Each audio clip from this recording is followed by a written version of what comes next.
Muy buenos días, muy buenas tardes, muy buenas noches, dependiendo cuándo estén viendo este video, chicos. ¿Sí? Les quiero dar la bienvenida nuevamente al curso de gestión empresarial. Vamos a seguir viendo el tema que nos hemos quedado pendiente, que es la evolución en este caso de la empresa. ¿Sí? Sin antes, quiero dejarles una frase para que lo tengan hoy y para que lo puedan meditar el día de hoy. ¿Sí? Dice, no te avergüences de tus fracasos, aprende de ellos y comienza de nuevo. Esto lo dice Richard Branson. Muy bien, vamos a continuar con el tema, que es Fundamentos y Principios de las Ciencias Empresariales, parte 2. ¿Sí? Muy bien, chicos, el objetivo del curso sigue siendo el mismo, ¿sí? Es comprender y aplicar las teorías fundamentales de las ciencias empresariales en el siglo XXI. Quiere decir que al terminar esta clase tú vas a poder entender para qué y por qué sirven las teorías que fundamentaron a la empresa a lo largo del tiempo. ¿De qué nos sirve? ¿Para qué podemos aprenderlo? ¿Sí? Pues bien, vamos ahora a dar paso al primer tema, en este caso de subtema, no, perdón, de este curso o de este temario del día de hoy. Es evolución histórica de la empresa.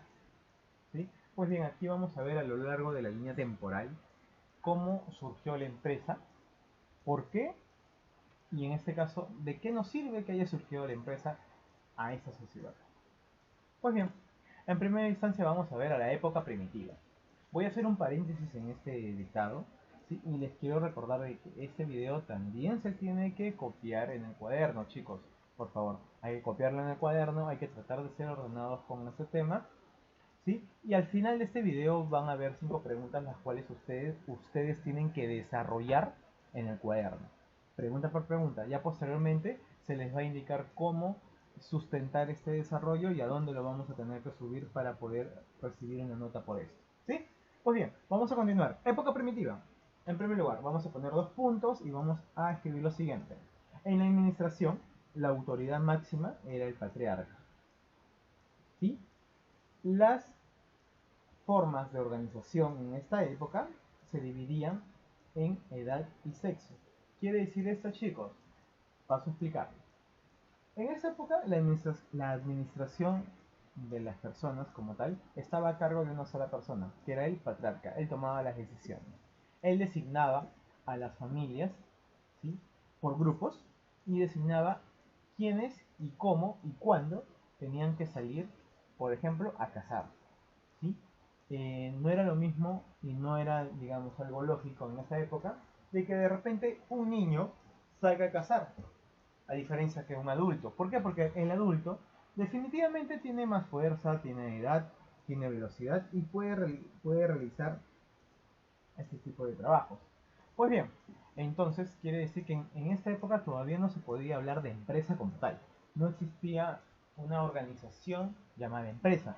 Simplemente se conocía que había un tipo de organización incipiente, ¿sí?, remota, en donde solamente el patriarca mandaba, y eso se le llamaba una administración primitiva. ¿Sí? Pues bien, vamos a pasar a otra época. En este caso vamos a ver a las grandes civilizaciones, Egipto, hasta el Perú, estamos hablando por ejemplo de los incas tal vez, ¿sí? En estos tipos de organizaciones de las grandes civilizaciones. Vamos a ver en esta época, por ejemplo, a los años que comprenden 2150 a.C. hasta los 500 a.C., ¿sí? En esta época se va a caracterizar por lo siguiente, pongan 2 puntos. Se fundamentó en la organización de los recursos y el trabajo. La administración se ejercía de forma empírica. ¿Qué quiere decir esto? Si bien hay grandes obras que se ha podido dejar a la humanidad, como las pirámides, Machu Picchu, por ejemplo, eh, esto de acá, si bien era una organización más elevada que en la época primitiva, todavía no se podía llamar empresa. ¿Sí? ¿Por qué no se podía llamar empresa todavía? Porque no había esa organización interna donde se designaba un cargo a cada persona para que elabore ciertas cosas dentro de una sola organización. Simplemente que esto era dictado por una sola persona. Por ejemplo, en Egipto solamente lo dictaba el faraón. El faraón decía, ¿saben qué? Quiero construir pirámides. Quiero hacer esto y punto. Y ellos lo hacían. simplemente era así. No había un tipo de empresa que se encargaba o daba la opción de poder hacerlo a la manera de cada uno, sino que simplemente era una obligación. ¿Sí? Pues bien, esto pasaba en esta época. Ahora, vamos a ver otra época, en la antigüedad greco-latina. Estamos hablando exactamente de las culturas griegas y la cultura romana. ¿Sí? Esta época abarca básicamente el apogeo de estas dos culturas se da en los 500 a.C. hasta 400 después de Cristo. ¿Sí? Básicamente, ¿qué pasa acá, chicos? Les voy a dictar. La administración era de tipo coercitivo y se sustentaba en el esclavismo. Estrictamente había un tipo de supervisión del trabajo. Pues bien, chicos, en esta época, ¿qué es lo que pasaba?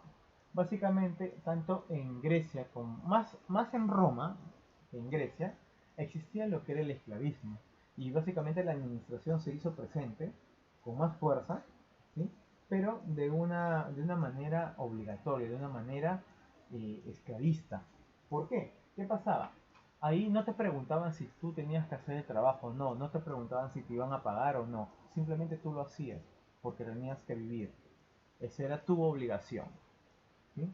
Entonces, era una manera de administración coercitiva, pero era una manera de administración incipiente. Ya se estaba dejando ver la administración, porque recordemos que Roma no solamente estaba en la zona geográfica que hoy comprende el país de Italia. Roma abarcaba mucho más. Roma abarcaba España, abarcaba parte de las Galias, abarcaba Egipto también, en cierta época llegaron hasta ahí. Entonces, y el emperador no podía tener una, una solvencia, digamos, una fuerza de presencia en todos lados al mismo tiempo. Por eso que delegaba, su poder lo delegaba a ciertos administradores del gobierno. Y existía la administración como tal, incipiente, pero ya existía. ¿Sí? Vamos a ver otra época, chicos. La Edad Media. La Edad Media abarca del año 400 a 1400, ya estamos hablando después de Cristo. ¿Sí? ¿Qué pasó acá, chicos? Vamos a poner esto. Durante el feudalismo, ¿sí? Y se pudo dar avance del comercio. Se dio las primeras formas de empresa primitiva. Acá ya podemos hablar de una forma más no en su interior o en su fondo como constitución, pero podemos hablar ya de empresa. Ya se puede hablar de empresa, pero de una forma muy muy incipiente. No es una empresa directamente institucional. Estamos hablando de una empresa empírica, ¿sí? En esta época se empieza a ver mucho, ¿sí? Mucho de los artesanos, empieza a haber mucho trabajo eh, especializado. Por ejemplo, ya habían carpinteros, habían personas que trabajaban en metal, entonces, pero se reunían ellos en gremios, en pequeños gremios, ¿sí? Poco a poco, no todavía formalmente, pero poco a poco ellos se empezaban a reunir, ¿sí? Básicamente esta es la característica de esta época. Vamos a ver otra época, la época moderna, o la edad moderna, ¿sí? Esta edad abarca de 1400 a 1700. ¿Qué pasó acá, chicos? En la Edad Media pasa algo terrible que se llama la peste negra, y hay mucha masacre por parte de los señores feudales. En la época del feudalismo, los señores feudales, que eran los dueños de las tierras, mataban mucho a su gente. Entonces, más la peste y más la desaparición de muchas personas, los señores feudales se quedaron sin gente. No había gente en esa época. Muchas personas murieron en esa época. Entonces, ¿qué pasaron? Ellos se vieron obligados a algo, a contratar personal para que pudiera trabajar su, sus tierras. En este caso, existe en esta época ya un salario, empieza a existir un contrato asalariado, remunerado, ¿sí? Se comienza a remunerar a los trabajadores. Es en esta época donde, gracias a tu conocimiento, tu trabajo, te empiezan a pagar. ¿Sí? Hay que tomar nota de esto porque puede ser examen, ¿sí? Puede ser examen, una pregunta de examen en donde yo diga, ¿en qué época o en qué edad se por primera vez se empezó a remunerar el trabajo? En la edad moderna. Muy bien. Pues bien, ahora, hay que tomar en cuenta esto. Exactamente como empresa, no aparece todavía. La empresa institucionalmente todavía no aparece la empresa. Pero ya hay un punto clave, se empieza a pagar por un trabajo. ¿Sí? En este caso empiezan a ver los gremios, ya como tal. Gremios de artesanos, de personas que trabajaban en metal, carpinteros, ¿sí? Maestros, que ya eran maestros, eran orfebres, ¿sí? Ya empiezan a ver esas colecciones de personas que podían trabajar ciertos materiales y ellos se organizaban. Ahí empieza ya a haber un tema de intereses, un tema de crear nuevas cosas, ¿sí? Hasta que entramos a esta época, chicos, la revolución industrial. Abarca entre 1700 a 1900, ¿sí? ¿Qué pasa acá? Vamos a poner dos puntos. Esto provocó un gran cambio en la sociedad. ¿Sí? Se crean las industrias y las empresas ya formalmente. Aquí sí podemos hablar de una empresa formal, de una empresa institucional, constituida, legalmente reconocida en esta época. Sí, entonces si yo les digo, incipientemente, ¿dónde comenzó la empresa? La empresa comenzó en la edad moderna, incipientemente, primitivamente. Pero ¿en dónde se constituyó la empresa como tal? En la revolución industrial, en la época de la revolución industrial, entre 1700 y 1900. ¿Sí? A ver, en esta época, una de las primeras empresas, por ejemplo, muy reconocidas y que se formó a mediados de esta época es la empresa Ford, los Ford. Entonces, por ahí podríamos investigar y podríamos averiguar qué empresa es, a qué se dedica. ¿Sí? Eso se los dejo como una tarea opcional. No es una tarea obligatoria, es una tarea opcional para que puedan investigar. ¿Sí? Pues bien, vamos a seguir. En este caso, vamos a hablar ahora del siglo XX. Muy bien, qué pasa exactamente en el siglo XX, chicos? Es algo que en verdad ha revolucionado totalmente. En el siglo XX ya se empieza a ver las empresas de una manera todavía no global, pero de una manera ya más constituida. Vamos a poner esto, en el siglo XX las empresas se formalizan totalmente, coma, adquieren un carácter representativo en la sociedad, generando en la sociedad una economía sustancial, generando empleo y generando una fuente de ganancia y de trabajo dependiente. ¿Sí? Muy bien. ¿Qué quiere decir esto, chicos? Las empresas aquí en el siglo XX ya son importantes y son una base y un pilar de la sociedad económicamente estable. Gracias a la empresa, en una sociedad y un país se puede sostener a muchas empresas. Por ejemplo, el motor de Estados Unidos en esa época era la fabricación de autos. ¿Sí? Estamos hablando de un promedio de 1900 hacia adelante, estamos hablando del siglo XX, estamos hablando de la primera elaboración de productos ya a grandes masas, estamos hablando de elaboración de productos ya a gran escala. ¿Sí? Pues bien, esto es lo que pasaba en el siglo XX. Ahora, ¿qué pasa en la otra época, siglo XXI? Chicos, en el siglo XXI ya se da la revolución tecnológica. Vamos a poner dos puntos. El siglo XXI se caracteriza por revolucionar la empresa a nivel global. Ya no estamos hablando simplemente de que una empresa se quedaba en su país o una empresa solamente figuraba en un país. La empresa, ahora la competitividad de la empresa viene a ser a nivel global. ¿Sí?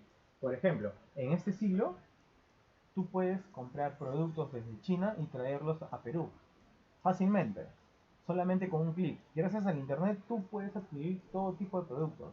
Me imagino que ustedes habrán escuchado hablar de Alibaba o de repente de AliExpress, que son páginas web en donde tú puedes hacer compras directamente desde China, hacer compras de productos pequeños y adquirirlos, ¿sí? Desde China. O también hacer compras mediante Facebook, que también se puede hacer compras mediante Facebook ADS, que es una plataforma en donde puedes tú adquirir productos de todos lados. Una persona que está en Estados Unidos y tiene algún tipo de producto que ofrecer, te dice, ¿sabes qué? Te lo voy a poder mandar mediante un envío postal te envío tales productos. Tengo esto, te ofrezco esto. Entonces, las empresas se revolucionaron. ¿Por qué? Porque las empresas ya no solamente se van a quedar en un solo lugar, las empresas se expanden, se van a expandir alrededor del mundo. ¿Por qué? Porque ahora las empresas van a competir a nivel mundial. Muy bien chicos, vamos a seguir. En este caso, ahora vamos a continuar con las etapas de la evolución. ¿Sí? Muy bien. Primero, vamos a ver, las etapas de la evolución se van a dividir en tres, chicos. La primera va a ser el tema de antes del dinero. ¿Qué pasaba en la época antes del dinero? Fácil, chicos. Esto simplemente es eso. Es lo siguiente. Objetos de mercancía como capital. Vamos a ver esto. Antes de que apareciera el dinero, ¿qué se usaba en vez de dinero? Por ejemplo, se usaban las conchas marinas, los granos de arroz, el cacao. Se usaba para poder comerciar, ¿sí? Pero mucho antes de esto, chicos, ¿sí? Las riquezas de las personas se basaban en la posesión de los objetos de mercancía. Si yo tenía costales y costales y costales de granos de arroz, yo era millonario. En esa época, en China, por ejemplo, yo era millonario, ¿sí? Ahora bien, el método empleado en esta época era el trueque y el sistema de intercambio. Primero vamos a ver qué era el trueque. Es fácil. El trueque simplemente, dos puntos lo pueden poner, es el intercambio de un objeto por otro. ¿Sí? Yo sí tenía, por ejemplo, una vaca y, no sé, Juan tenía una silla, yo le decía, dame tu silla y yo te doy mi vaca. Así de simple. Ese era un trueque. ¿Sí? Actualmente en Perú todavía se sigue haciendo eso. En algunas provincias muy apartadas de Lima, todavía se sigue viendo este tipo de intercambio. ¿Sí? Es muy curioso, tendríamos que investigar eso y sería bueno que ustedes lo puedan investigar para saber dónde y cómo se hace esto. ¿Sí? Pues bien, básicamente esto. Después del trueque, ¿qué sigue? El sistema de intercambio. ¿Qué es el sistema de intercambio?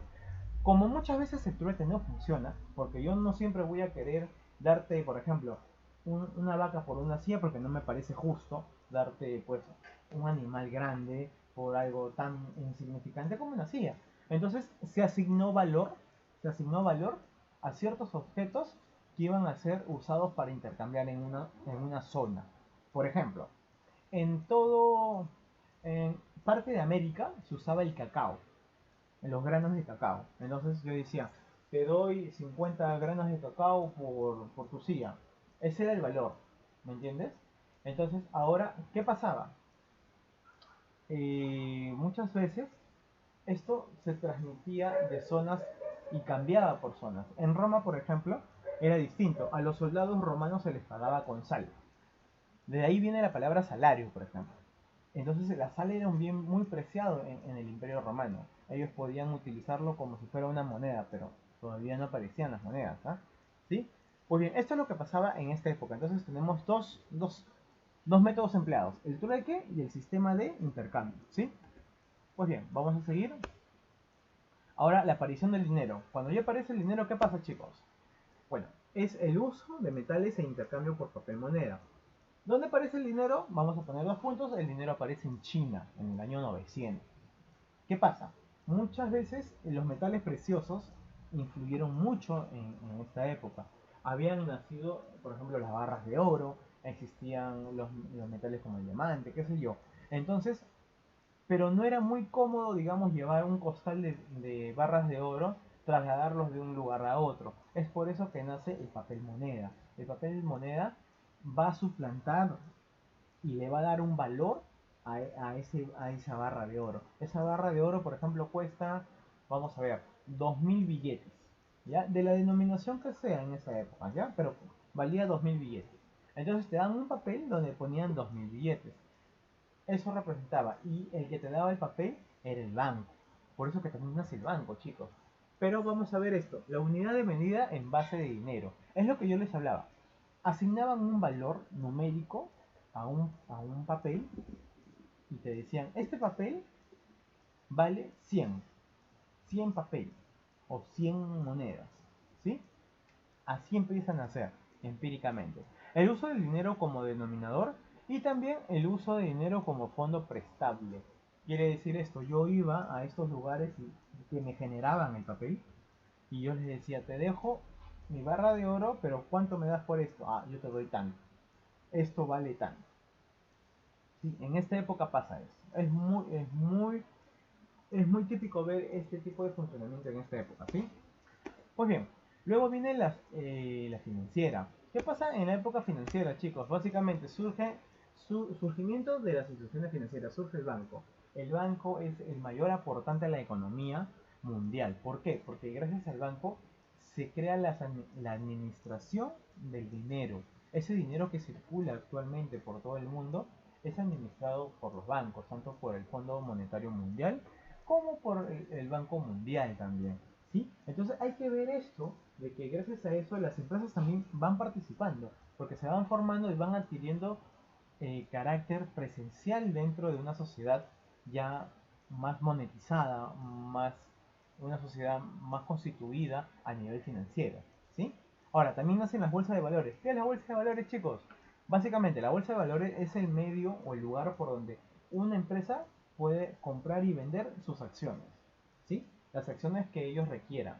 Acciones vienen a ser dentro de la empresa, es la conformación de la empresa, es la parte vital de la empresa. Por ejemplo, Juan y Pedro forman una empresa con cada uno con 1.000 soles cada uno. En total tienen 100 acciones. Si ellos quieren vender parte de sus acciones en la bolsa de valores, ellos van a la bolsa de valores y dicen, yo quiero vender 20 acciones de mi empresa. Entonces alguien lo va a comprar y esa persona se vuelve socio de la empresa, ¿sí? Accionista, ¿sí? Pues bien, vamos a seguir, chicos. Las funciones en la evolución. ¿Qué pasó como funciones de la evolución en la empresa? Son tres, básicamente. Se anticipa, se organiza y asume riesgos. La empresa quiere decir que se va a anticipar. ¿Por qué? Porque la empresa va a anticiparse a lo que el cliente quiere. Siempre se va a anticipar. Siempre va a haber la manera de poder hacer algo que los clientes hasta aún no saben que necesitan, pero lo van a necesitar.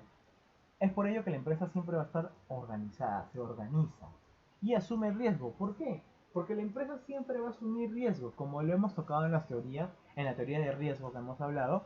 La empresa siempre va a tener que asumir riesgos, chicos. Siempre, siempre.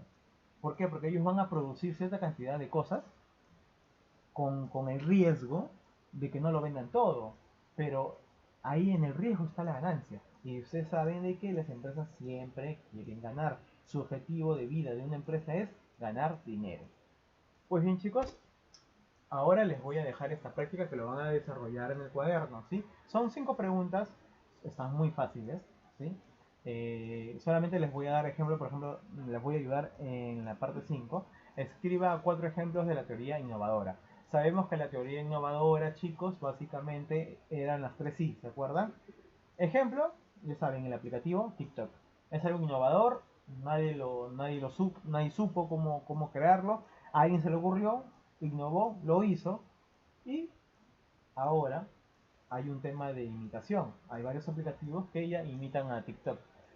De eso se trata esta práctica. Sí, chicos, por favor, necesito que desarrollen esto en el cuaderno. Pues bien, conmigo ha sido todo por el día de hoy. Muchas gracias por haber atendido esta clase. Espero que estemos de regreso muy pronto para poder continuar con estas clases. Un abrazo, hasta luego.